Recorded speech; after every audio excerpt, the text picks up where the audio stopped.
aho iryo ni ryo banga rya mbere ry'umuntu agomba kuba himbaza Imana. kizagenda hembwa Ntaco nsaba yambwiye ari kumwe nawe, haguruka genda shikama ushira manga.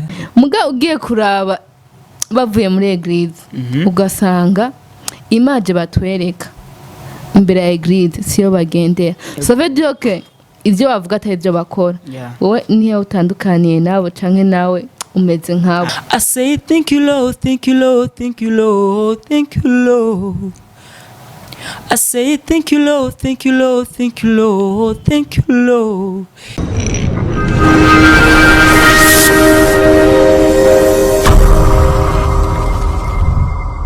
Ya bakunzi ba Burundi Kingdom TV, nizere ko mumeze neza, nizere ko muguwe neza cyane.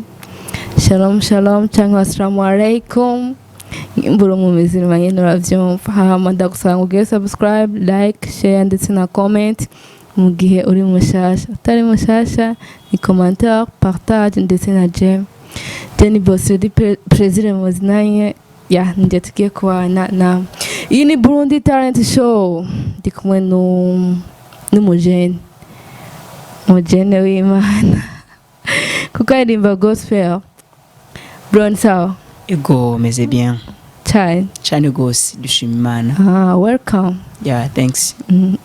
Umeze neza, yani byose ni fresh. Nukuri mambo yote ni sawa kabisa. Mungu ametengeneza. Ya kuba takuzi wavuga izina ryawe ico ukora yani uravyumva. Ego murakoze kubatanzi ku mazina nje nitwa Ezekiel Ndokubwayo, niyo kubavye bampaye. Mugakuri benshi bamenyereye ku izina rya Ezekiel Worshiper. Ego niyo mazina yanje. Ezekiel Ndokubwayo. Donc uvuze Ezekiel Worship twumva kurimba gospel. Watanguye kurimba ryari, ufite indirimbo zingahe? Ego natanguye kuririmba kuva muri 2014.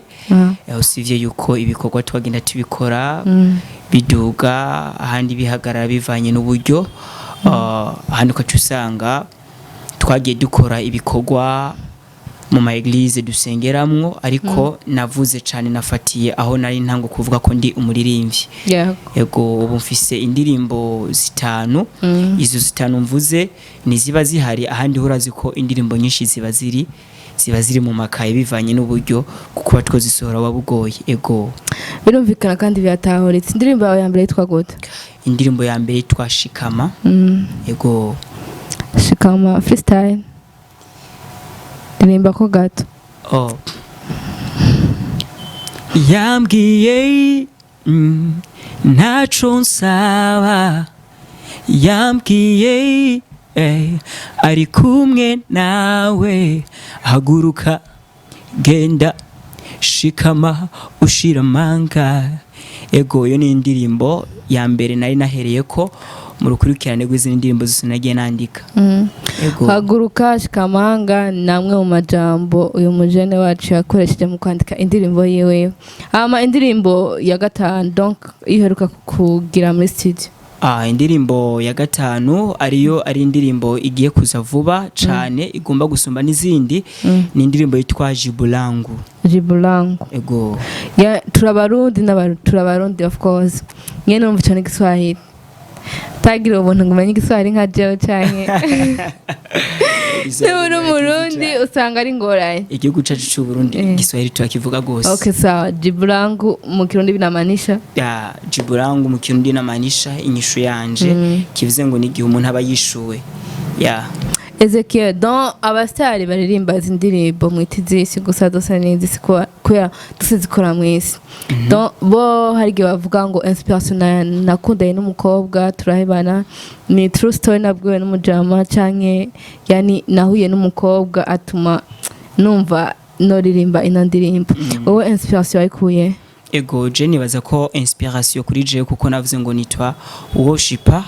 Kuko mu ndirimbo twe turirimba kivuze ngo tugomba kuzana bigomba kubohora imitima y'abantu, kivuze ngo aba bafise ibibazo abaremerewe, ariko izi ndirimbo ziba zifise ico zigomba kuza guhindura mu buzima bw'abantu. Rero mu gihe novuga ngo no bikora kuko ari kubganje canke bivanye n'ama emotion ari muri je, kivuze ngo ntaco zoba zimaze kivuze ngo nuko turonka inspiration iva kuri mpwemu yera kivuze ngo nshobora kuba ndyamye nshobora kuba ndi kugenda nkaronka inspiration impa ya ndirimbo kandi ya ndirimbo ishobora kuba inspiration ikanza muri jewe aho gasanga iyo ndirimbo ntabwije kugira impact kuri jewe kivuze ngo ni indirimbo ije kugira ngo igirire ikimazi abagomba kuzoyumva bose kugira ngo bazi baronke impinduka muri bo biciye muri ya ndirimbo ndi kuririmba ego nico gikorwa twe tuba twahamagariwe ya birumvikana kandi biratahuritse cyane none uravuze ngo hari igihe biza uri kurarota canke ego nshobora kuba ndyamye nshobora kuba ndi kugenda aho ndi hose kivuze ngo umwanya wose ya umva nishwanye donc ni inzira nyinshi ego wewe kugira uririmbe ni yihe nzira byaraciye je kugira ndirimbe nuko icambere nuva ko ariyo ngabire yanje numva muri je hari ijwi ryo kuba no ririmba rero bivanye n'ubuzima narimbamwo narabona ko vy'ukuri bikwiriye ko noba umuririmbyi na cyane cyane nisunze yuko iyo mbonye uri kuririmba narumva ndi inspiré cyane nkumva kumenga ubu buzima ujya mu ntabayemwo nanje muri jewe ndumva ko bundimwo rero kivuze ngo cangenda petit à petit ndabwira ko ku buryo harageze aho mbona yuko kuririmba vy'ukuri hari ingabire iri muri jewe usanzwe usengera hehe canke ufa winjiye nkujya oya nujya sanzwe hafise jewe ninjirira muri Église Libération de Jésus-Christ iri mu Kanyosha musi ya antenne abahazi baca bahabona mu gisyo aho rabagiriye publicité bangaho yaduhaye oya ni gikorwa c'Imana ya kuririmba gospel ni ibintu byoroshe canke biragoye novuga yuko kuririmba gospel ni gikorwa kitoroshe cyane usibye yuko ni ibintu bisaba sacrifice no kwitanga kuko ukwitanga kwacu nimba ijambo ry'Imana hari ico ridusaba kivuze ngo hari ivyo tugomba kureka tugomba gutanga ivyacu kuko ibi naho tubikora kivuze ngo ushobora kutari guhembwa hano ariko turazi ko impembo yacu ari mwijuru aho iryo niryo banga rya mbere ry'umuntu agomba kuba himbaza Imana kizagenda hembwa antukana twe ndema nabibonye wabibonye donc uravuze ngo kuririmba gospel bisaba ni sacrifice ko ariko turazi yuko mu buzima bwose ni ngombwa umuntu agire sacrifice ni iyihe sacrifice mukora mvuga ngo muri gospel turatanga iki muri gospel sacrifice ya mbere yakivuze ngo nusubira gusohoka oya kame kivuze ngo uko biba bisanzwe bitegekanijwe novuga ngo sacrifice dukora iyo maze kuba wihaye ihangiro yuko uri umuririmbyi kivuze ngo ukwitanga kwacu ndavuga premièrement tugomba kwanza kugira uburuhe bwinshi cyane muri ca gikorwa twihaye kuko tubavuga duti nimba vy'ukuri narahamagawe kuko benshi mu gikorwa cyo guhimbaza Imana kuko ndi guhagarara cyane ku muntu ahimbaza Imana kuko tuvuze umuririmbyi n'abantu ze n'abasatubi n'abaririmbyi ariko hari itandukano ry'umuririmbyi uririmba n'uhimbaza rero kuhimbaza hariho ukwitanga kunini ya cyane kuko n'umuntu akora atiteze ngo jewe ndaza guhembwa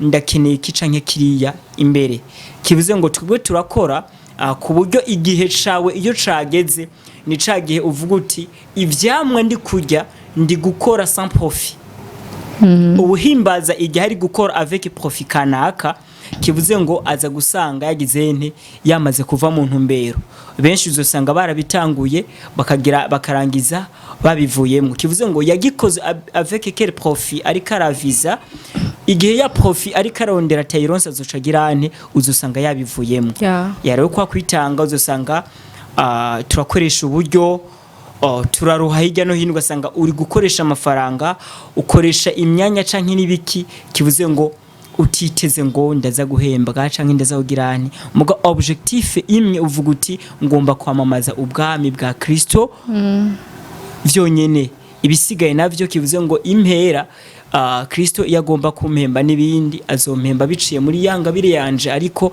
atari ko nayifashe nkuko niyo nagombye gusegesha canke ngo ndekoresha ibindi bintu vyo wanje ego hari abaramya canke abahimbaza uhoraho hagiye vraiment ndazi na bamwe gasanga baririmba neza cyane batazira neza cyane hamwe naho togo uja mu mpwemu ngo kuja mu mpwemu muga ugiye kuraba bavuye muri eglise ugasanga image batwereka imbere ya eglise siyo bagendera ça veut dire que ivyo bavuga atari byo bakora wowe niyo utandukaniye nabo canke nawe umeze nkabo donc ni kihe kintu ngimba umeze nkabo ni kihe kintu uvuga ati iki ndabasumbya gose Imana ishimwe amen amen kumbe nawe uragijijo novuga yuko icambere na mbere nuko umuntu amaze ko yitwa karuhimbaza kivuze ngo n'umuntu kwanza yitahuye guhimbaza Imana abayihimbaza mu kuri no mu mpwemu abo ni bayihimbara kandi uyihimbaza mu kuri no mu mpwemu kivuze ngo guhimbaza Imana uri guhimbaza neza ngo guhimbaza guhindura uguhimbaza mu shusho y'uhimbazwa kivuze ngo rero umuntu ahimbaza Imana bari umuntu adasanzwe ariko nibaza yuko nibitangaje cyane ibihe turimwe tugeze mu bihe bitoroshe tugeze mu bihe vya nyuma aho uno munsi abantu kwivanga usanga coroshe umuntu ugasanga aritwa ko ari umukozi w'Imana yitwa ko ari umukozi w'Imana ageze muri eglise yitwa ko ari umukozi w'Imana ageze mu bandi bakozi b'Imana ariko yasohotse hanze ya eglise ugasanga yabaye ubundi muntu ariko nibaza yuko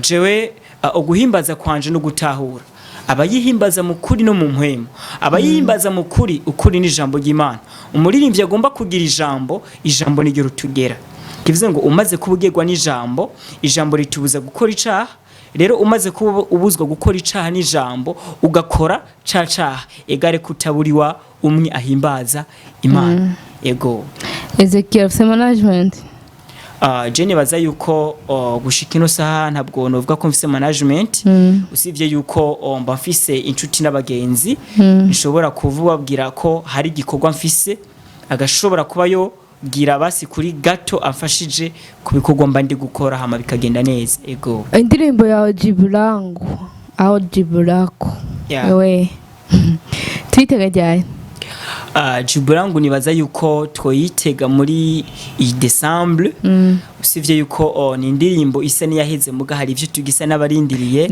izozana na video ego Jiburangu ni indirimbo oh my god that is good na video kandi twizere yuko Kristo azobikora bize ibintu vyiza cyane yarabikoze amen amina ego Ezekiel donc uririmba gospel abandi batarimba gospel nk'aba Satbi bafizo n'abandi benshi wewe wabona gute nubwo utari Imana okay jewe uko mbabona nibaza yuko sinushoka kubacira urubanza nibikorwa ubwabo bakora nibaza ko igikorwa cyo iyo twavuze ngo uburirimba n'uhimbaza kivuze ngo Satani cyane aratinya gose ku muntu ahimbaza kuko igikorwa Satani we yarajejwe mu ijuru yari ubuhimbaza kivuze ngo uno munsi rero nivyo dushobora kuba tubona kuri ba Satbi ivyo dushobora kuba tubona kuri ba Fizo nibaza yuko Satani nta kintu na kimwe yakreye kuri inosi kivuze ngo ibintu byose Satani akorera kuri inosi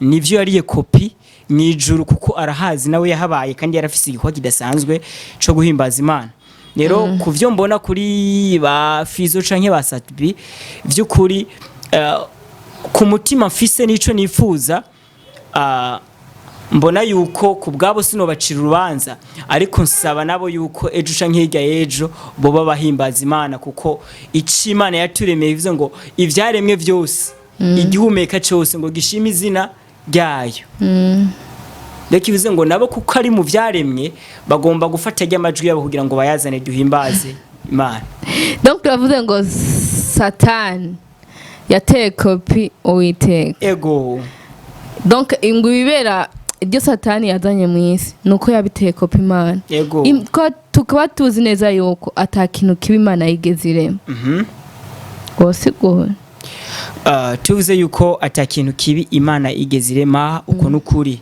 ariko kivuze ngo Satani yabaye mu ijuru impamvu Satani yabaye mu ijuru kandi akabazi vyinshi nuko uno munsi kuri bamwe baba badasenga Imana canke badashobora kuba basenga ngo bashobore kuba bohishurirwa iryo banga uno munsi tuvuga yuko isi iri mu bihe vya nyuma kuko Satani uno munsi yinspira cyane abantu gasanga iyo umuntu atabaye mu Mana yaguye kubera Satani amenya ivyo abantu bashaka bifuza hama kaca bizana kare kivuze ngo amapromese yacu Imana yaduteguriye, kivuze ngo Satani nayo ayamenya ko, kivuze ngo rero Satani agerageza kutuzanira kopi ya vya bindi Imana yaduteguriye, tukace tugenda kuba muri ya kopi ya Satani, kivuze ngo ajya kopi sana bimwe Imana yadutegurira, kivuze ngo kace tuvuga ngo ahacu turangije ivyo Imana yatwishuye. Orke ivyo Imana vyari nyuma, Satani we yabonye kare ivyo Imana yagiye kudukorera, ivyo Imana yari kudutegurira, Satani akaca bizana kare. Niyo mpamvu tubona vyinshi ibibera kuri inosi, kivuze ngo Satani abazi ivyo imitima yacu igizeni inyotewe, kuko nawe Satani arakomeye burya. Rero abantu bo ukaca usanga bamufashe nk'umuntu menga umuntu sinzi ukuntu no muvuga, ariko Satani areka kudakomera kubamenya Imana. Kivuze ngo ku muntu ataramenya Imana, ku muntu atarakira Kristo nk'umukiza mu bugingo bwiwe, kivuze ngo uwo imbere ya Satani novuga ngo abari umuntu novuga ngo atagaciro aragira imbere y'Imana canke ataco araba imbere y'Imana, kuko ntabwo aba arabu w'Imana vrai. Kivuze ngo abamwakiriye bose ngo abo yabahaye ubashe bwo gucika abana b'Imana. Kivuze ngo mbega ubutaramwakira wumva abahagaze hehe? Rero kuri uwo kugira ngo atahure bimwe vya Satani kiba kigoye cyane. Rero muri uwo mwanya ndavuze ngo ku vya Satani ivye ubwiwe, iyo yatuzaniye kopi ku vyiwe kiba kigoye cyane kugira ngo ubitahure utari mu Mana, kuko ivy'Imana bigomba kugaragarira mu mpemu, ntabwo bigaragarira mu mubiri. Kivuze ngo ivy'umubiri abari ivy'umubiri, ivy'impemu abari ivy'impemu. Rero ni Imana kugira tunayimenye, Imana igaragarira mu mpemu kandi nayo ni impemu encore. Rero iyo tuvuze ivya Satani canke ivyajya makopi, agerageza kutuzanira swate n'ivyo yabonye, agerageza kutuzanira swape kopi ivyo twe twakwifuza atari original. OG twe turayirinda. Kivuze ngo ivy'Imana bigirane, ivy'Imana igihe cyose usanga biri lent, bisaba ko du patiente. Kivuze ngo nukurindira, ivy'Imana birakorerwa kandi ivy'Imana birarondegwa, then kandi ivy'Imana birarusha. Rero uzosanga twebwe turifuza ibiri hagufi. Nimba Imana igufite promesse zoronka muri 10 ans, Satani aramenya ati uno muntu amasezerano yo ari mu myaka 10. Rero muri no myaka 10 Satani avuga ati none nimba muri 10 ans wowe Imana yakwemereye ufise kuzoronka imodoka, uzoronka inzu imeze neza, uzoja mu bihugu bitandukanye biri kuri inosi, Satani avuga ati none ko wewe Imana yaragusezeraniye ibi nibi ko uzobishikamwo, none ko yabigusezeraniye ubona gute? Swate vyatevye canke iki? Satani aca kuzanira kopi ibisa na vya bindi mugaca bizana mu nzira itariyo. Kivuze ngo we isezerano ryawe ararizi, ariko mu gihe akuzaniye kopi y'ibitari bimwe Imana yagutegurire, uzoca usanga uravuye mu sezerano. Satani akuzanira ivyiwe kare, ivy'Imana vyasaba ko uza gupatienta, uza kurindira. Uravuze ngo ivy'Imana ntibigaragara, gusa ari gihe uzumva ngo ujya muntu Imana yamugiriye neza, of course, kandi usanga ari ivyo, kuko ari gihe iyo usaba Imana nk'akazi then kakaguha, ugasaba Imana inzu nziza navyo ikabigukorera. None why wambwira ngo ivy'Imana ntibigaragara? Urakoze cyane. Impamvu nari mvuze uko, kivuze ngo iyo mvuze ngo ivy'Imana bitagaragara, kivuze ngo iyo ivy'Imana tugiye kubiharurira cyane mu buryo bw'umubiri, egare tuza gusanga yuko ikibanza kiza gufata Satani cyane. Untahure neza, kivuze ngo turaba ku masezerano. Amasezerano kivuze ngo Imana yarambwiye ko ataco nzaba, yarambwiye ko nzoba muri buno buzima, yarambwiye ko ivyanje bizogirane, bizogenda kunuku. Kivuze ngo Imana naho yavuze bikeca bikubita nk'imyaka nk'itanu mfise isezerano yuko Imana yagize yambwiye. Roza usanga bimwe Imana yari yarambwiye ha gutera nje imbere, ahubwo ndi gutera nsubira inyuma. Rero muri kujya gusubira inyuma, kivuze ngo iyo umuntu agiye kurambirwa, ivy'Imana navyo no yabwize niho bigiye kugaragarira. Kivuze ngo Imana yambwiye ko bizogenda uku, ariko ndakenye. Kivuze ngo Imana ishobora kuba yansezeraniye yuko izo mpibi nibi, kumbure nari mfise kirato kimwe, kumbure nari mfise bibiri, ikambwira ngo nzobigwa muri kino kiringo, canke nta kiringo, ivy'Imana simenye ikiringo. Ariko kwacu usanga uko ibihe bitera bigenda, ryasezerano igihe ndarironka ca kirato nari mfise baraciyivye kivuze ngo ya modoka imwe nari mfise nayo yaragize ikibazo iri muri garage kumbure yanzu nari mfise yahuye n'ibibazo bitandukanye yanzu yanje yarabomotse ariko ndi mwisezerano rero aho abantu igihe kinini bakunda kurambirirwa kivuze ngo kubera abona ngo yararindiriye igihe cyabaye kirekire baca mu buzima bwo kwiranda bagatangura kuba mu buzima bwo kuva ku Mana kumbure igihe cabo cari cegereje iyo ibibazo bikomeye iyo ibibazo bibaye byinshi cyane iyo bigusuriranya ari byinshi inyusha Imana ibigizene ibigiye kugaragara rero satani nawe uzoca usanga iyo umuntu agiye kurambirwa iyo umuntu abonye ngo byose byarambiwe byananiranye satani acazana kopi kivuze ngo kopi isa na bya bindi bimwe Imana yari yarakwemereye ariko iyo kopi naho satani ayizana ntabwo ayizana mu buryo bwiza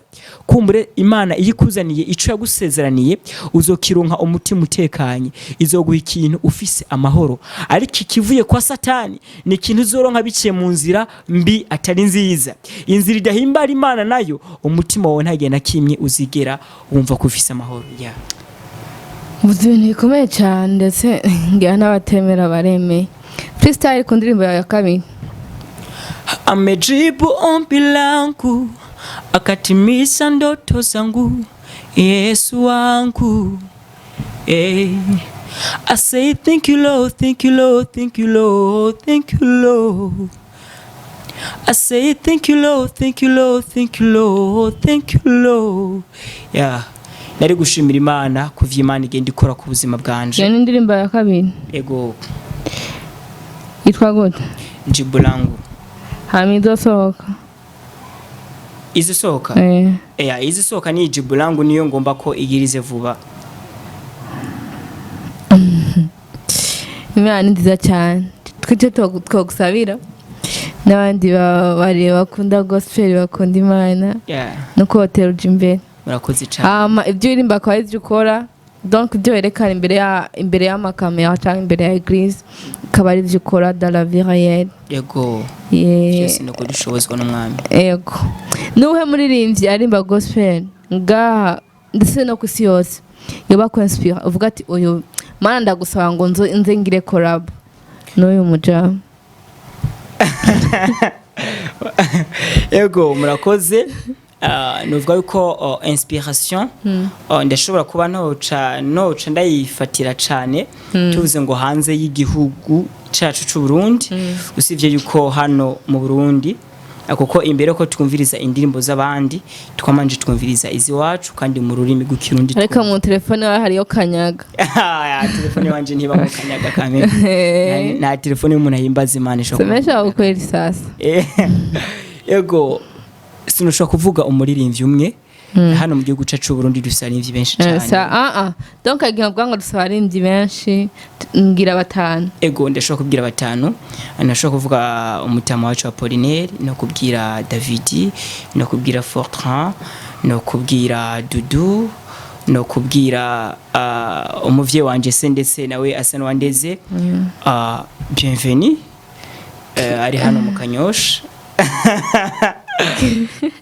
ego nawe ari novuga ko mu bantu ba asengera hewo bienvenue ubari kwa Apollinaire uruzuni wawe unje nengize ni wawe afite nagira mbwa turabesha gusa rero numva ari byiza amahoro ni menshi ego ni kihe kintu wowe umaze kwifuza mu buzima hama ntugishikeko basi wowe umaze ndibutse ko nta nkose ngokira ntibavuga kwifuza donc wowe ugomba nakugomba ubwo ntiyabimbudire wowe ugomba utararo usenga uvuga ati Mana ikintu ndagishaka ego murakoze cyane nibaza yuko mu buzima bwanje nsanzwe mbayeho ndibaza cyane kucimana yampamagara ndibaza ndisunga cyane fatiye gose kuvyimana yampamagariye kuko ari bikorwa nifuza gukora nkabikorana ubwizigirwa rero mu gihe ndi kubikora aho nifuza gushika canke ico ntarabona vy'ukuri ndifuza kubona ko ndi umuririmbyi novuga ngo uwihimbaza vy'ukuri ku buryo naho mpagaze n'igicucu canje no gicamo kaca yakira ugukira kivuze ngo ubwo n'ubuzima ntarabona n'ubuzima ntarabamo ariko buke petit à petit ndazi yuko vyose babiri ku mavi ico ndazi ndizera neza nakekeranya ko Imana izo binkorera yego ibisiga vyose ushobora kuba wokwibaza vyose ni nyungu ni nyishu vyose biza binkurikira yego. So I'm very very sorry kuko naye kubihera ko uraberewe cyane. Merci Kristo muri Kristo amen gusa ntabwo ari mu buryo bw'umubiri ngo wambare nyene ufutishe nkuko nyene mu buryo bw'umutima mu vyumva ona ukivyume nakanumva indani nyene mu buryo je narahizeguye cyane nujya arabizi nujya arabizi cameraman yego nawe nyene ndabona bameze neza. Ni kihe kintu wifuza ko ndakubaza nta kubajije? Ico nifuza ko mbaza ariko kameme ntiwigeze umbaza uti none ko vy'ukuri ko uhimbaza Imana wifuza gushika hehe canke wifuza kubona iki? Afete naketse mvuco cibaza ni ishure vy'ukuri uguhimbaza Imana kwanje ndifuza yuko hari urugezo nifuza gushikako ndagomba kubona nka Jean nka Ezekiel ndi guhimbaza Imana ibimuga bimuguruka abafise ingwara zitandukanye ziba zifatira mu bihimba vy'umubiri bose bashinga intaye Kristo yuko bagizene bakize indwara zabo biciye mu kumva za ndirimbo biciye mu kumva muri ryajwi bakumva ko babohose ego kuba kwito kwizera kandi gufite ibikorwa urumva ntigupfuye. Iyi ni Burundi Kingdom TV Burundi Talent Show. Votre du plaisir niwe mwari kumwe ndabasanga ngo mubandanye mugira partage j'aime like ndetse na share murabisi ko tubakunda cyane. Ciao ciao.